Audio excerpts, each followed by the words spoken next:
Welcome to the Metal Robot Reviews channel. I'm your host, Tom McKay. It is coming close to not only the end of the year, but also the end of the decade. And while I'm sure many will attest that it was one hell of a decade, there were plenty of standouts that are worth singing praises about, including maybe in your personal life. I know for me at least, this decade has been a decade of growth from the tiny, totally clueless little 13-year-old I was, to a metalhead passionate about music and being able to finally talk without speaking too fast or tripping over my own words in every sentence. Graduating high school, starting at college, and meeting the friends and people that I know today, but really, the biggest change for this decade for me was becoming a YouTuber. Making these connections that I know and doing what I love to do. While not full-time, it's still an amazing hobby to have. And the only people I can really thank for this amazing opportunity that I would not trade for anything, is the people behind the scenes who support me through everything I do, and of course, you. So really, thank you for making this probably one of the best decades that I could ever be a part of. But the real highlight of everything was, of course, the music. So today on Metal Robot Reviews, we are going to be counting the 10 best albums of the 2010s. But we'll be doing things a bit differently here. To do a proper top 10 list after this decade would be a hard task for anybody. So what I've decided to do instead is list off the best album of each year, from 2010 to 2019. The best of 2010, the best of 2011, and so on and so forth. You get the idea. Now, this does mean that we will come across the years where I did do the best of the year lists, which means potential spoilers if you've seen those videos. But I do promise you, a couple of those years, maybe all of them, my opinions may have changed since I made those lists. So, if you think the winners of those spots were spoiled for you ahead of time, you could potentially be wrong. Also, one more thing before we get started, this is not a definitive best of the decade list. There's no way anybody can make that. These are just my personal favorites, and I'd love to hear from you what albums you would put in each spot. But with that said, let's get straight into it. 2010.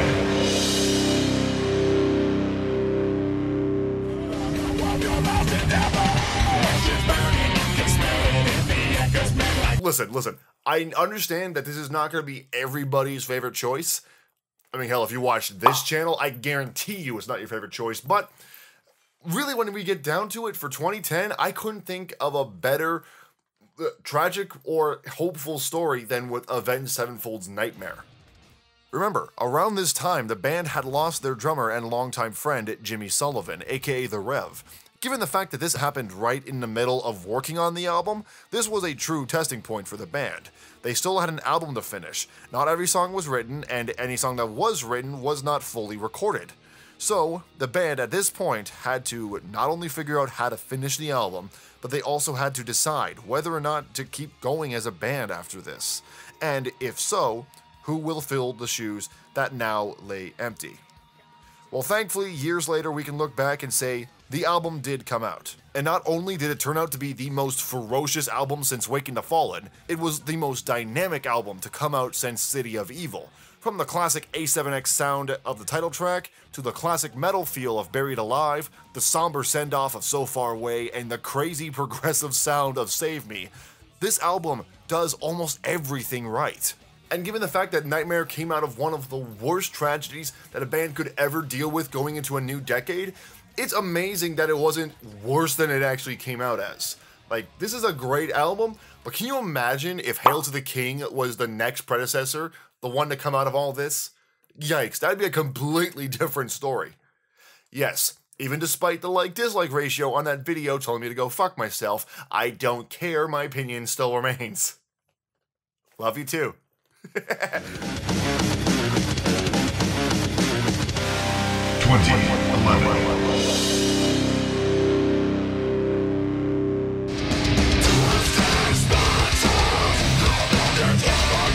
Again, another album that might give me a few weird looks from a few people. And by a few people, I mean the Shogun fans. No! Yes, I know, this isn't the album that you probably wanted from Senpai Heifi, but frankly, This album is a massive triumph from the band whether you like it or not. For one thing, this is a great follow-up to an album like Shogun. It's not just the simplicity of that opening track. Wait, this is not right. We need something else. We have like 8 bars of this intro still. I don't know, Matt. Just repeat it. We're doing that for the rest of the song anyways. Okay. Yeah, I know. But here's the thing. If that concert staple isn't your thing, then the album offers up so much more. At the time of this being their most recent album, they were at their strongest. Or at least, the strongest that they could be after the departure of Travis Smith, which may have also fueled the In Waves hate train, I must say. But this album isn't an album that just sits on the beach eating sand while you hope it drowns in waves. Okay, I swear, I'm done with the puns on this one, I promise. It's an album that is filled to the brim with song after song that bombards you with a sonic wall of catchy riffs and punishing drum beats. Matt's voice is as strong as ever, not counting the problems that would occur later on. Story for another time. His screams and gutturals are visceral, and his cleans are rough, yet smooth. A technique that, once again, would affect him years later. Again, I might have to go into that on a later date. But in the recordings, it bombards you to the core with sheer power and melody. While Trivium would go on to do much better than In Waves, the impact this album has gone on to strike a chord with multiple different fans. And yeah, okay, the old Trivium fans can bitch and moan all they want about how much of a bad album this is compared to Shogun. Okay, I know it seems like I'm making fun of the Shogun fans a lot, like picking on them, but really, they're the most vocal of the bunch, so fuck you. But at the end of the day, this album serves as a step forward for the band. If this album didn't come out, we wouldn't have gotten much better on later down the road. And it really didn't take us long to find out what they would be doing next. 2012.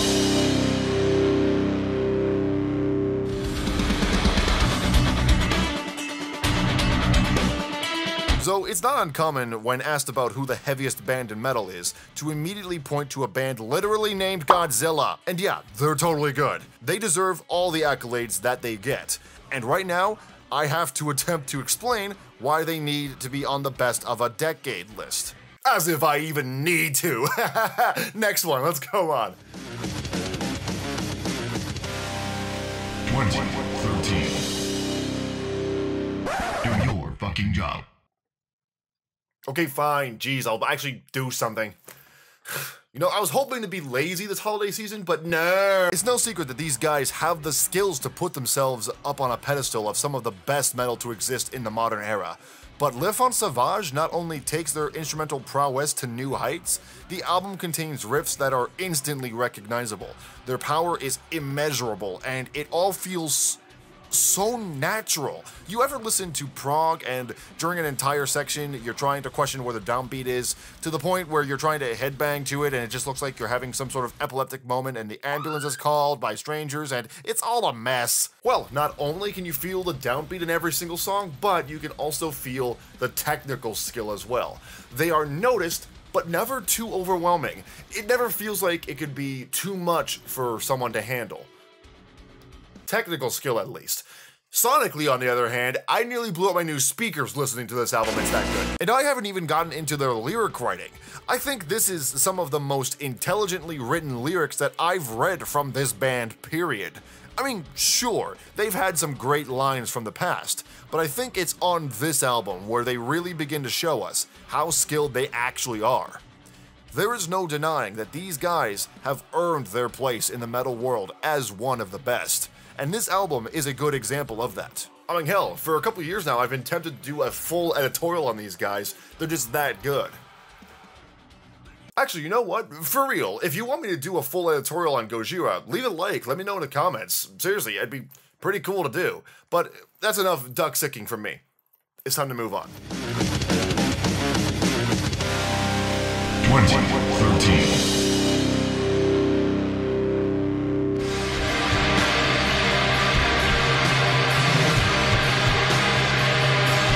Whether or not you want to consider Death Heaven black metal or not isn't really relevant here, because whether they are or not doesn't add to or take away from the quality of the music on display with Sunbather.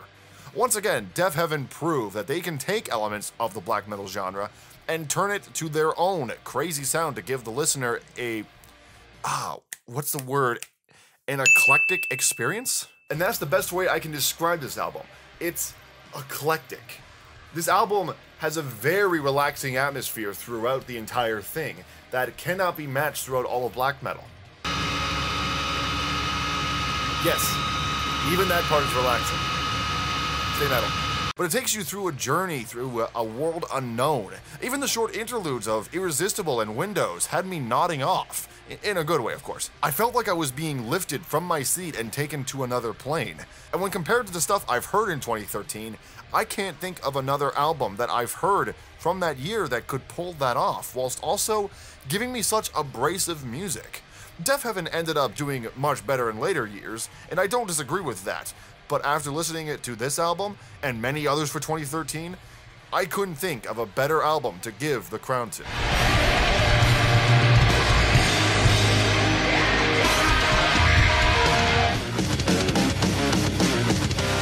2014.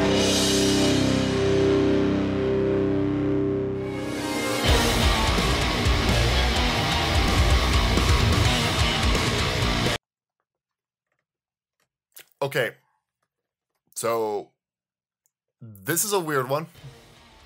Epica is known for doing their brand of symphonic death metal, and I'm happy to say that they are really good at it. Their brand of symphonic metal mixed with death metal has been one to be reckoned with, even among symphonic death metal bands who arguably did better in many different eras. But what sells me with this band is Simone Simons. Her soprano is one that meshes so well with metal. Listening to Epica is like having Facebook with shitty political memes. They just belong together, and it also gives you something to talk about at Christmas dinner. Well, okay, that's all well and good for the band, but why this particular album? Why does the Quantum Enigma get the top spot for 2014? The production compared to Requiem for the Indifferent had drastically improved. This time out, they were working with Jacob Hansen, and the album feels like it's actually together. I love previous Epica albums, don't get me wrong, but they always felt like they were disjointed in the production. Sometimes the orchestra sat on top, sometimes the metal instruments did, sometimes Simone's voice took a backseat when it felt like it wasn't supposed to. It's significant to mention because any mixer will tell you if you ask them, symphonic metal is one of, if not the hardest subgenre to mix in production because there's so much going on. There's trumpets, there's violins, there's guitars, heavy guitars and drums, and vocals. Like, there's so much going on that should not technically be going on. It's hard to really get anything to be coherent at all. However, I think Jacob had that whole thing figured out, and this album is a testament to that. They brought him back for the holographic principle as well, and it really shows on that album. The dude knows how to level the playing field with this genre. So yeah, for 2014, Epica has my vote. Also, that closing track, 2015.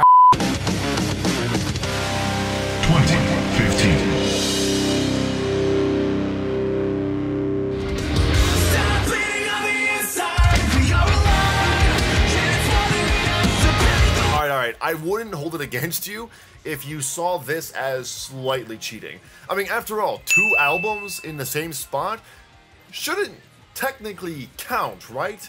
But Periphery's Juggernaut, while they are separated into Alpha and Omega, are really one long album. From the eerie opening of A Black Minute through the bombast catchiness of Alpha, to the ballad-esque sweep of Priestess, the monster of Omega, and the ominous conclusion of Stranger Things. No, not that one. Yeah, that one. It's a huge album, massive in scale with so many moving parts, but it's all well defined, it's focused, almost like it was intentional. Which it probably was, given the fact that these 2 albums have a story laid throughout. Actually, I don't even think that story is well defined. To this day, people are still trying to figure out what the story is behind this album. I mean, they have an idea of what it is. It's clearly, a bit of it is based off of a religious cult and being born into it. That part is at least very clear, but the rest of it is more left up to interpretation. The whole of the story is vague, yet also very intriguing, in a way that could be a downside, because if the story is too vague, it won't matter whether or not someone's figured it out. But funnily enough, the opposite can be true. It's why I didn't have much thought of picking this one over Between the Buried and Me's Coma Ecliptic. As much as I love that album, the story is very clear and gives us everything we need to figure it out pretty quickly, which is fine, but also a bit disappointing, given the fact that there's not a lot of replay value for analysis. With Juggernaut, they give us enough details to get us started so that we can fill in the blanks as we go. That way, anybody who really wants to learn the story behind this album, they can keep going back to it over and over again and keep discovering new things that they may not have noticed the first go around. Look, at the end of the day, Juggernaut is a fantastic double album. If you haven't subjected yourself to it yet, give it a shot. It's amazing. You don't need both parts to fully enjoy it, but a full experience is always better than half the experience. And now we're getting into the year 2016 for albums. The first year of Metal Robot reviews. I mean, just look at that little dweeb right there. Oh, he's so cute. He's like, just so clean cut. He probably smells like shame. But this is where we find the first best of the year list for the channel. And as I mentioned before, we normally when we get into this point, we might end up tackling some spoilers, but that shouldn't be the case as opinions can change. Yeah, this one would be it. 2016.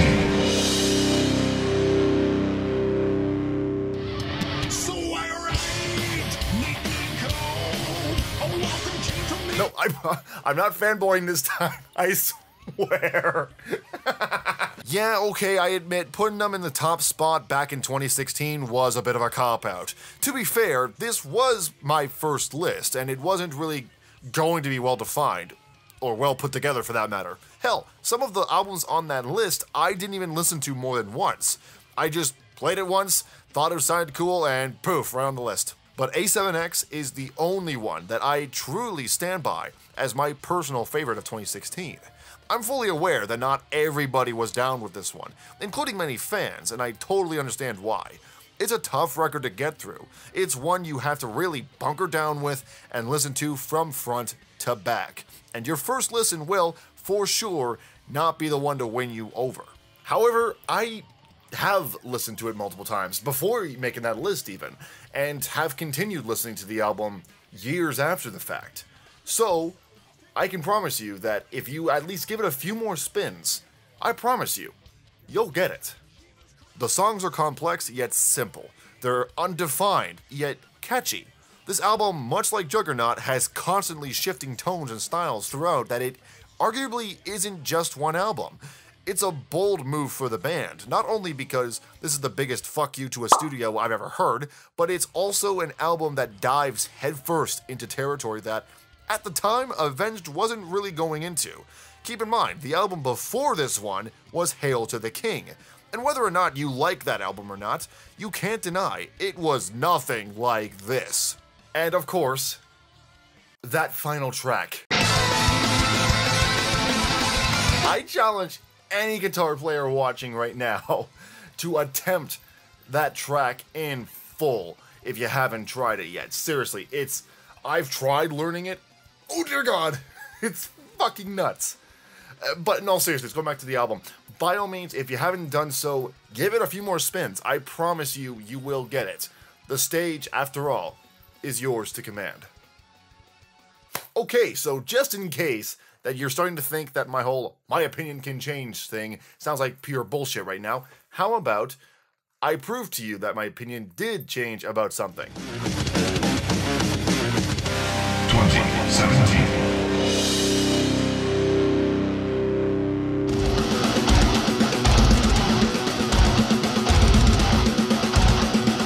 I'm beginning to see reoccurring bands on this list.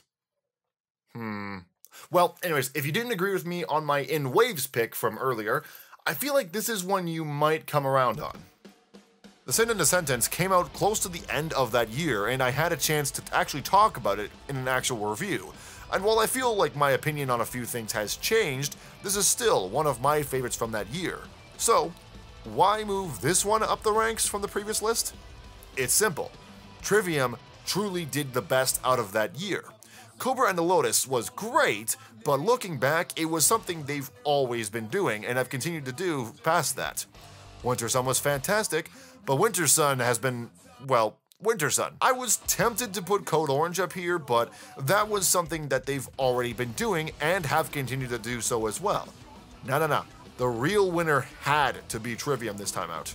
As much as I like Silence in the Snow, even I can admit it's not one of their best albums. Hell, I'd even go as far in saying it's one of their least impressive albums. The melodies were great and catchy and all, but it was severely lacking, and many fans knew that. But in 2017, they came roaring back with The Sin in a Sentence and tore through everything.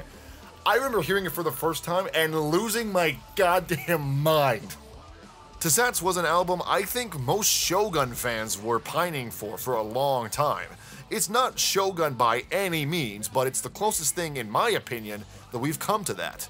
It's a huge return to form, a return of the screams, a return of the heavy, a return of the chaos, a return of, well, Trivium.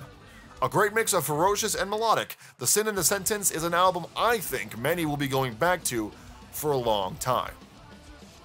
Also, no, I have not forgotten about the human octopus behind the kid. God damn! Please, never lose Alex Bent. Please! 2018. Moving on to 2018, Judas Priest came out with some serious firepower. Am I funny yet? Am I funny yet to you? Am I fucking funny yet? Priest have obviously been around for a long time, but in recent days, they've been kind of on the slopes. Not to a bad degree, but even after Rob Halford came back, they were still not at 100%. While that could easily be chalked up to getting older, nobody can use that excuse for this band anymore after this album came out. This was originally at number 3 on my best of the year list. You know, the one that came out 2 months into the wrong fucking year. But since that list came out, I noticed super quickly that I have made a poor choice. Don't get me wrong, the albums on number 2 and 1 still hold up in my ears, but they didn't have the colossal weight of Firepower. And unlike Firepower, the other two remained just great, while this one just got better over time. It's Priest at their most, well, Priest. And that's saying a lot. Keep in mind, these guys have been around since 1969.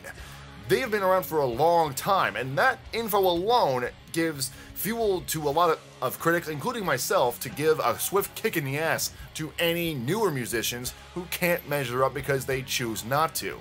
That's right, it's not the nostalgia that makes these guys so good. It's because Rob Halford is 68 years old, and he is still doing stuff like this. And this. And even. What I'm trying to say is that putting in no effort as a newer musician is not a fucking excuse anymore. 2019. You know what? I think I'm actually going to keep that one to myself. Just for now. Just because if I give it away now, that might negate any reason to check out the best of the year list when it comes out. So stay tuned for that, and make sure you subscribe to be notified when it comes out. Leave a like on this video, by the way, and let me know in the comments what albums you would put in each spot. Seriously, I want to know what you'd think, because your opinions are probably better than mine. With that said, thank you so much for watching. Click subscribe if you haven't already, and I'll see you in the mosh pit next time. Have a good night, and I'll see you in the 2020s.